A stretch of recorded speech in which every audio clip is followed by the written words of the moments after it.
Welcome, everyone, to People Leaders Podcast. It's me and a special guest today, and I'm really excited to introduce Nicole Monteforte. Nicole and I know each other through our love of Vedic meditation. In a course that we were doing, we happened to sit down and have a chat, and we had so many things in common. I just needed to bring her on this podcast. So, Nicole is the founder of Strong Mountain Consulting and leading the way in coaching and training high performance teams and businesses to success. And she has certainly done that. She came from a grassroots level through the health club space, and she ended up growing a team or managing a team of over 2,000 people nationally. And this is with Fitness First Australia.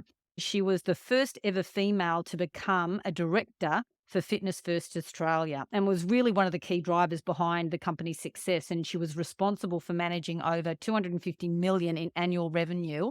So that kind of gives her some credibility and also some insight into how to grow new and emerging leaders. And that's what we're really going to talk to Nicole about. Not only did she do that, she accepted a role with Michelle Bridges as CEO and Director of Marketing. And with over 15 years of experience in senior leadership roles, her strengths lie in the strategic leadership of teams and organizations to achieve great success. And she is now on a mission to take all the skills that she has learned to work as a business performance coach to reinvent and upgrade people, teams, and businesses for a new way of operating with meaning. And I love that about Nicole. It's not just about the task, it really is about the people and having purpose. So, welcome, Nicole. Oh, thanks so much for that introduction. I'm honoured to be here and excited. So thank you and grateful. So thanks for the opportunity. Yeah, for sure, Nicole. Like, it was just so good when we first met. We just had so many I things in know, right? common.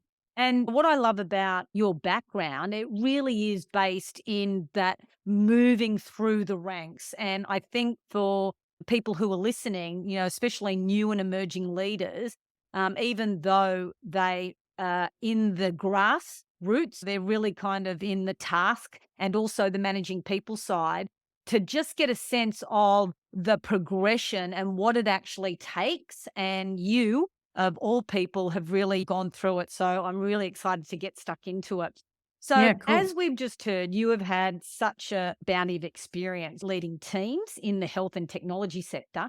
Can you just share what you think every team needs to have as its foundation to be really successful? I know it's a broad question, but just what comes up for you, Nick? Yeah, it's funny. I had a bit of a think about it, and there was kind of three words that popped into my head that I were things that were part of my career that made my teams and me successful. And it was we were brave, we were adaptable, but we were humble. Mm. So those three words are sort of three words that really sort of just they literally just flew into my head. And I went, that's what we were brave. We were brave in terms of taking chances and risks. We were brave in pushing ourselves and me leading teams. I had a bravery and a camaraderie amongst particularly my really sort of high performing teams. We were brave enough to push that little bit further. We were brave enough to take care of each other. We were brave enough to have tough conversations Yeah. with each other. We were brave enough to be really authentic in the good times and the bad. We were brave when things got tough because it wasn't all good times. I can absolutely assure you. We were brave to stand with each other during the challenging times, to help each other, to hold each other up. But in all of that, there was a humbleness. There was no ego. It wasn't about one. It was about all. We were all one. And if one failed, everyone failed. And it was that humble sort of approach that we had to our success that allowed us to keep succeeding because we were succeeding for each other. It was like being the most important thing for me as a leader and an emerging leader. Because as you said, my career was I started at the bottom. Like started in sales, hardcore sales, right? And my career went from sales to sales management to general management to regional management to state to exec to board.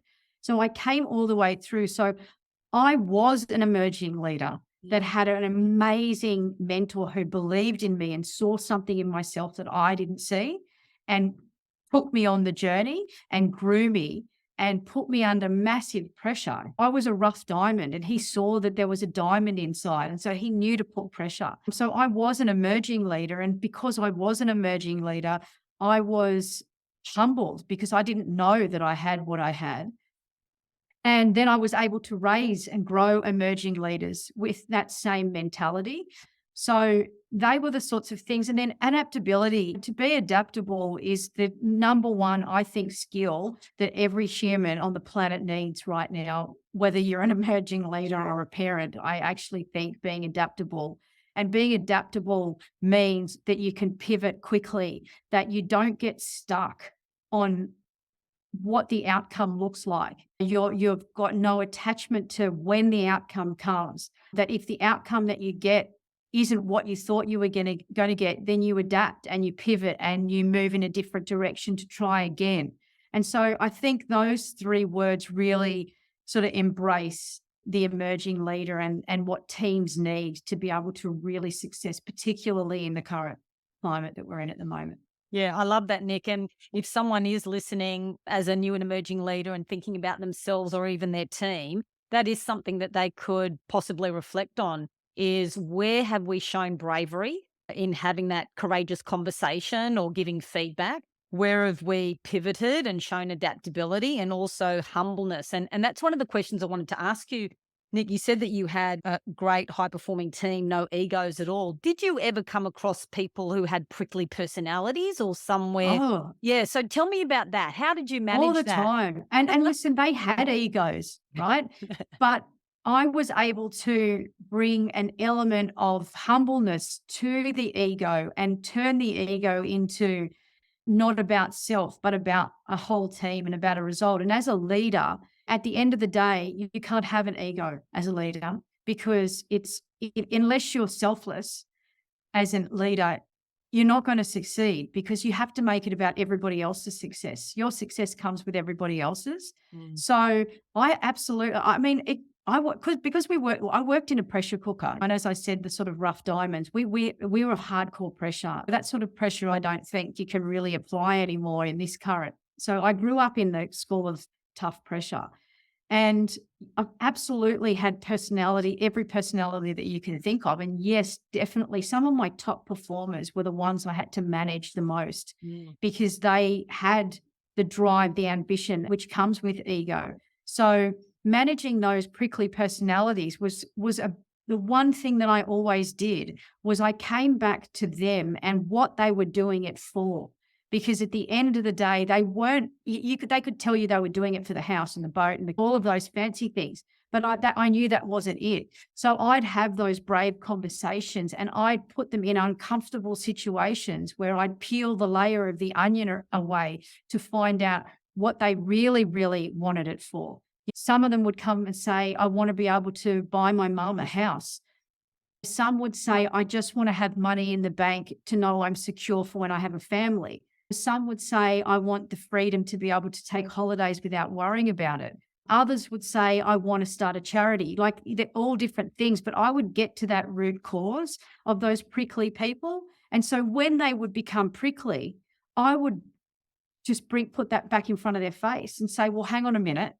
This is what you told me you wanted it for. So if you want to keep pushing back or being difficult, then we're going to have a problem here. You're not going to get to where you want to go in the time that you want to go to. You might get the shiny cars, but the apartment for your mum, it's not going to happen." So I would just constantly go back to them. It wasn't about me, and it wasn't about me fighting against their prickliness and their ego, because their egos worked for them if they were managed well, and I could maneuver them to get back to the root cause of what was truly motivating them to do what they wanted to do.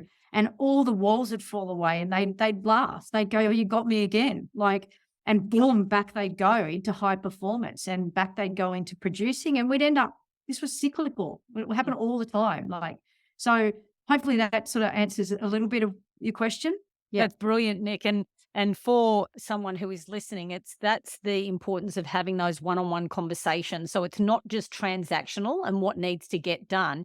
Part of the one-on-one conversation absolutely needs to be about the person. and asking those questions around purpose and meaning and why you're doing what you're doing. I think that's brilliant, Yeah. Nicole. I And think just to add to that, just sorry to interrupt, but to add to that, the thing that allowed me to do that was understanding the domino effect of questioning and using that domino effect of deep diving. It was like doing a needs analysis on them and to understand, which is what gets you to the core. I mean, a funny story. One of the guys who was a top performer and he really wanted career growth and he had a lot of things that he wanted, but there was this one thing that he really, really wanted.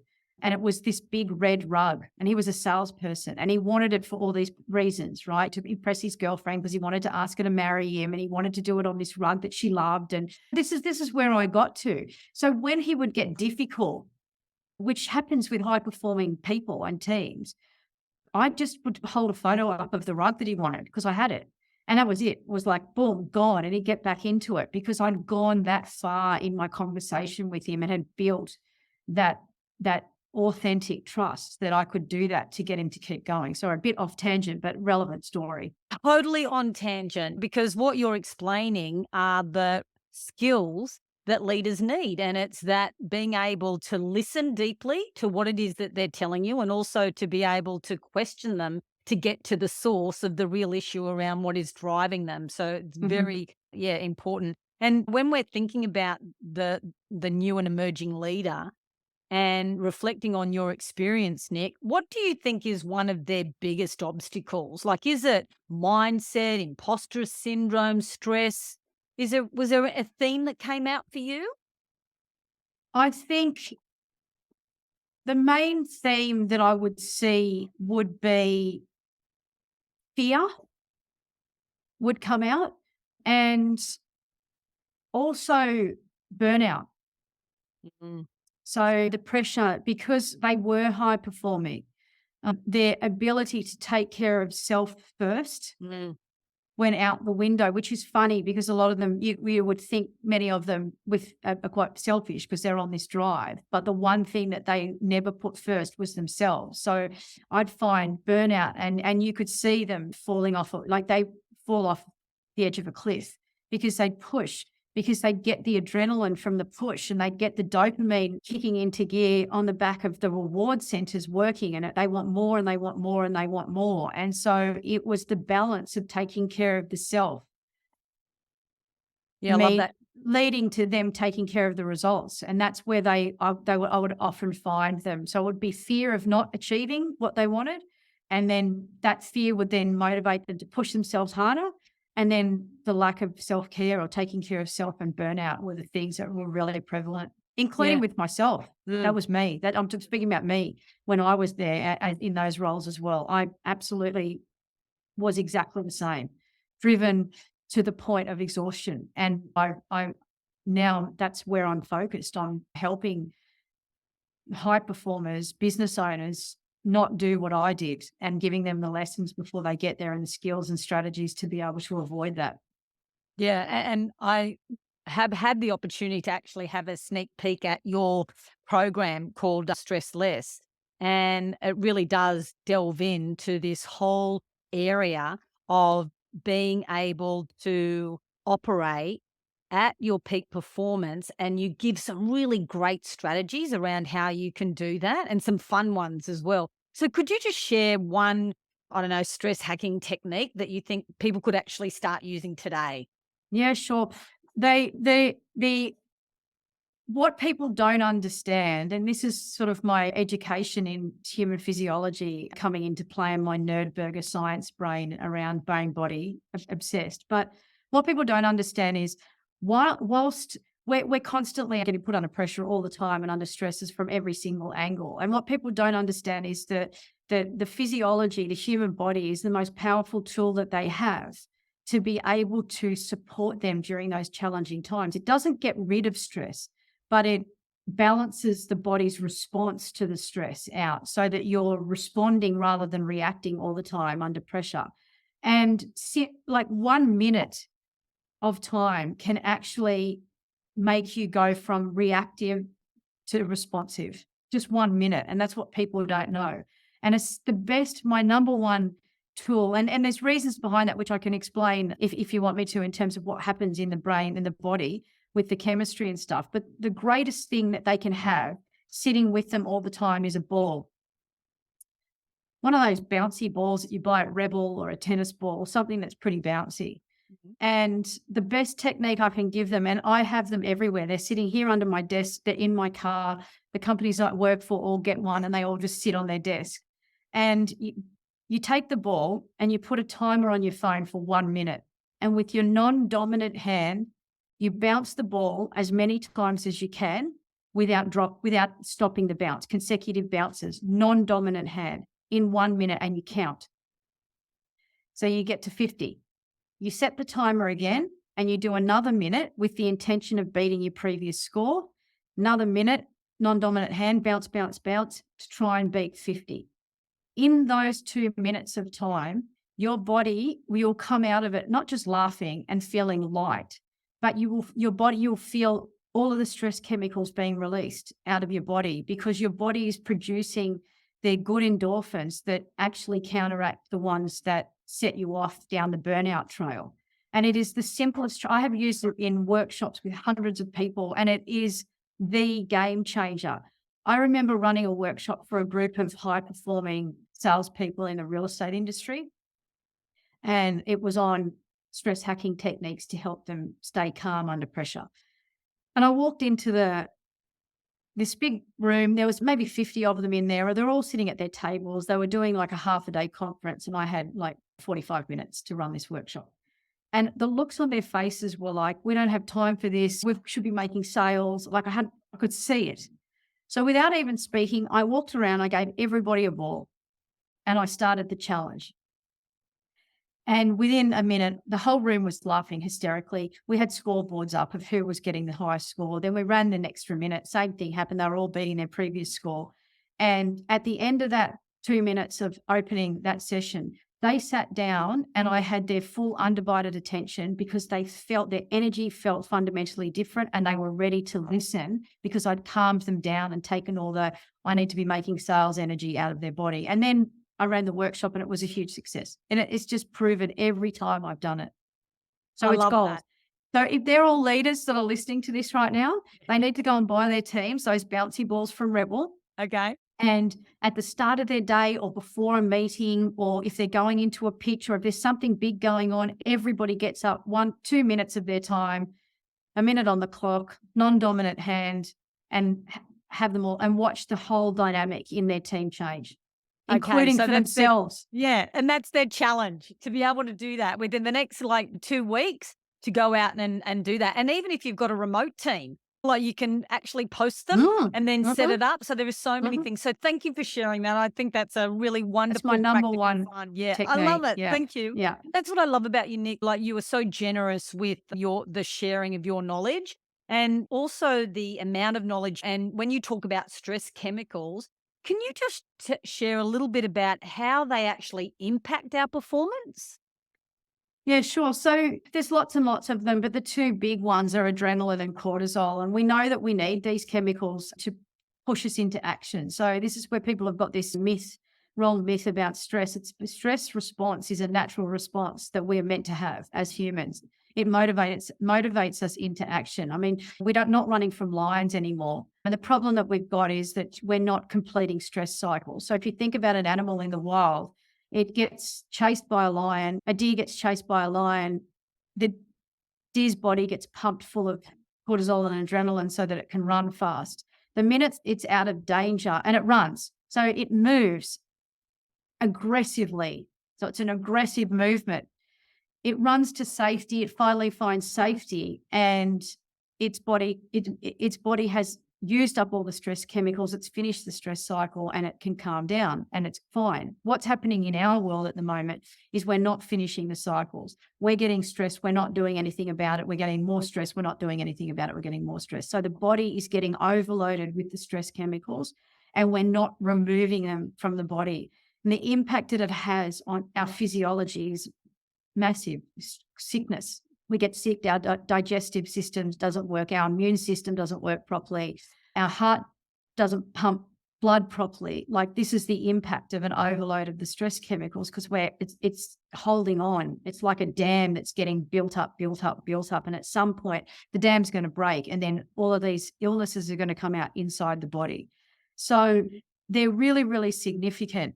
How they affect us as performers is, I mean, think about it. When we're stressed, it closes off a part of the brain where you can think rationally and clearly. You lose clarity, full stop, end of story. The minute you lose clarity, you can't see, your five senses are not working properly to be able to see and read situations well. And it pushes you into reactivity. You can't make decisions. You get decision fatigue because you don't know what decision to make because you don't have a clear brain. You get aggressive. You get hot and sweaty. You might withdraw. So it brings out all of those behaviors in us that are behaviors to try and get rid of the stress response when it doesn't. The minute you lose clarity, how can you manage a team of people if you don't have clarity over what you're meant to be doing? When a stressful situation comes in, rather than you being able to stand back and look at it, you instantly react because your body's flooding with all these chemicals. And when you react first time round, it's usually not the right reaction because you're not paying attention to everything that's going on. And you can make bad decisions. You can behave badly with your team members or with the people that you're working with, get reactive. Going into a sales pitch, you can't read the room. You're not delivering your message with clear, concise clarity. You're not seeing the way that people are interacting with you, so you're not responding individually with those people. Some people need to be spoken in a particular way to others. You can't do all of that because your brain function's not working the way that it should be.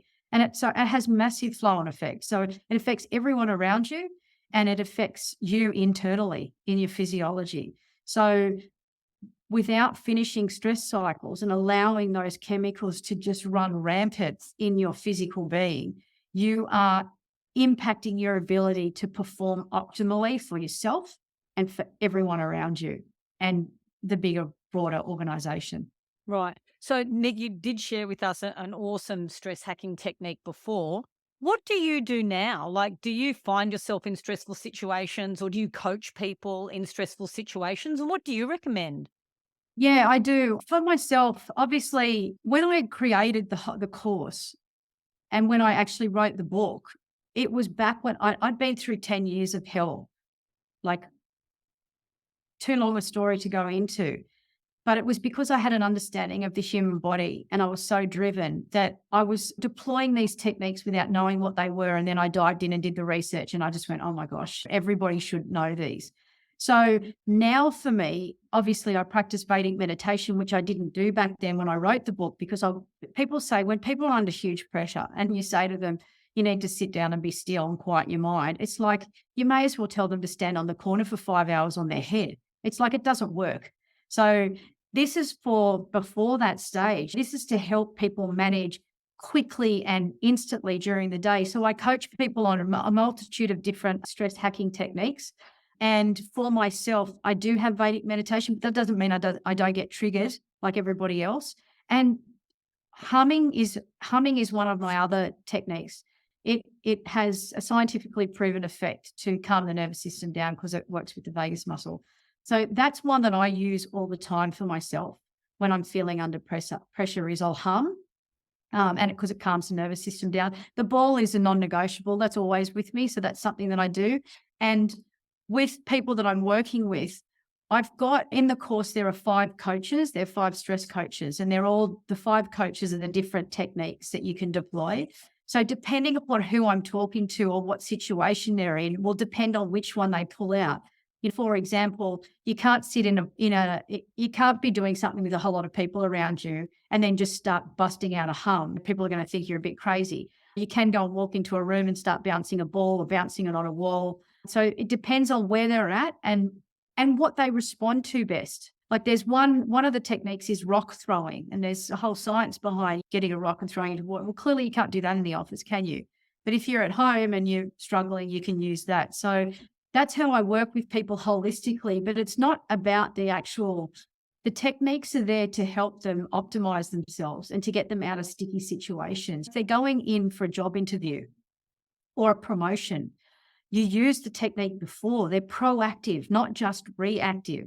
So they're to calm you down before you know that you're going into stressful, before you're going to a board meeting, you're going to an exec meeting and you're having to do your monthly report. You bust out the techniques before, and that's how I work with people, is giving them the tools, but tying it into how they apply it to performance and optimization.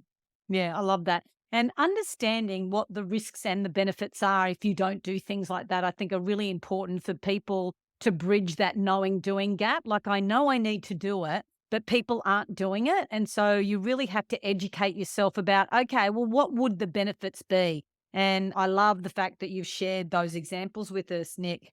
When we were talking, I really love your passion and your mission to take all the skills that you've learned over the years to really help people reinvent and upgrade themselves with meaning.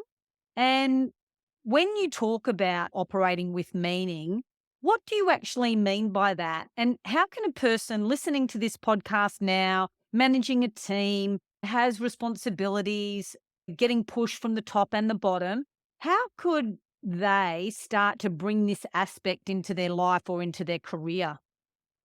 Well, this is where I kind of have a bit of a saying, and it's like self before wealth, self, then team, self, then business. And it's coming back to self. That's where the meaning is. And it's by understanding the self first and everything about who you are and what you're about. That's where the meaning comes in. It's self before profit, people before profit in businesses, self before profit. If you're not putting yourself first, and it's not about being selfish, it's about knowing the self and knowing the triggers in the self and understanding these sorts of situations are the situations that affect me negatively, or these are the reasons why I'm doing this every day, and reminding yourself about doing that. That flows to everybody that you're leading and that you're working with, because they will feel that there is it's not a superficial intention behind anything that you do.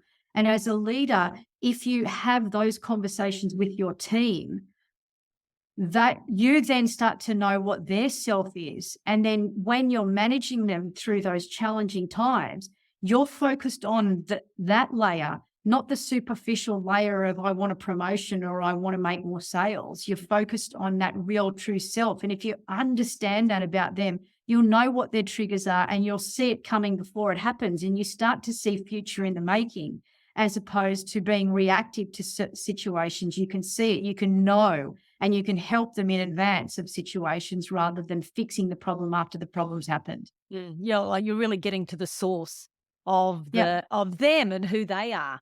And yeah. that's what I really love, Nick, about when we have an intimate relationship with ourself and we have self-mastery, that's when we actually earn the right to lead others. Like, if you can't lead yourself, how can you lead others effectively? And I think some of the strategies that you shared with us is an opportunity for people to really reflect about what is it that they are doing now to develop that. And if they're not, this is an opportunity maybe to just start to bring one of those strategies into their life, because the impact is not just them, their team, their life.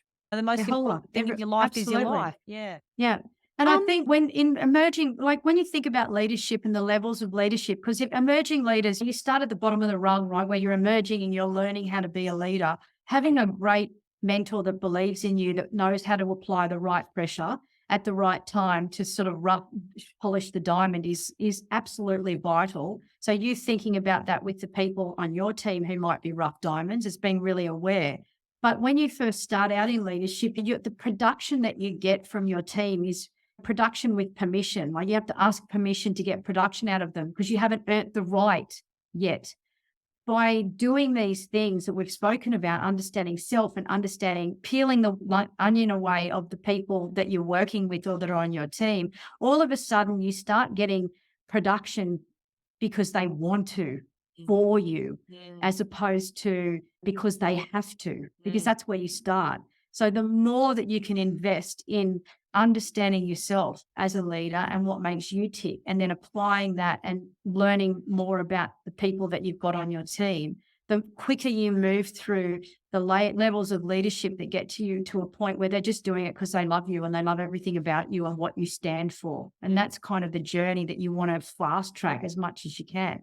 Mm. And bringing these sort of, the tactics and strategies and the hacks in play help, because it lightens tough situations sometimes. It makes it easier and it keeps everyone's at a calmer, responsive way of operating rather than a highly reactive way of operating.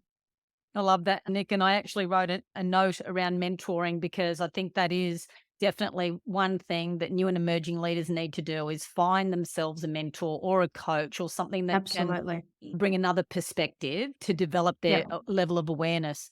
Yeah. So, Nick, where can people find you? They can find me on my website, strongmountainconsulting.com, and they can find me on LinkedIn, and all my details are in both of those. And my new online stress hacking course is going live on Monday.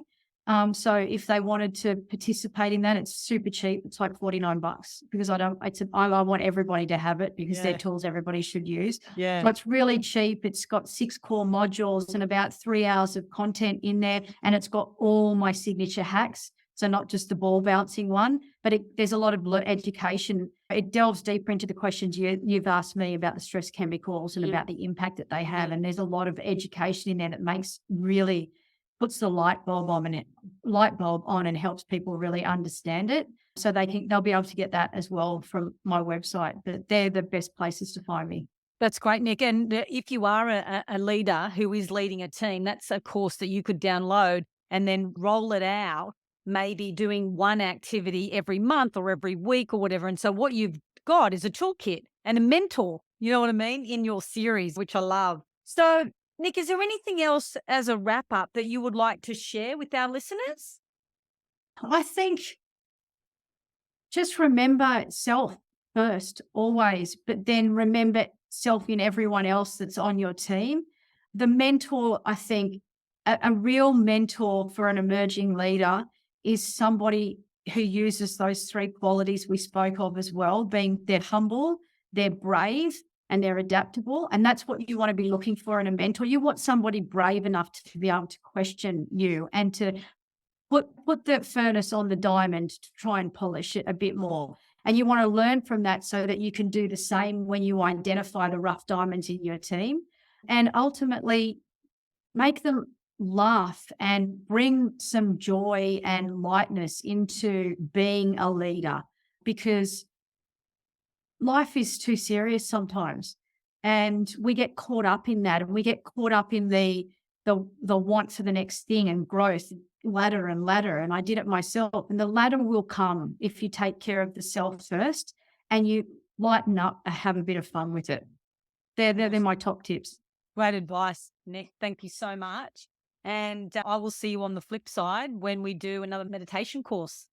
Absolutely. Thank you so much for having me. And thanks to all your listeners for listening to me. I really appreciate it. I'm so grateful. Thank you so much. Thanks, Nick. See ya. Bye.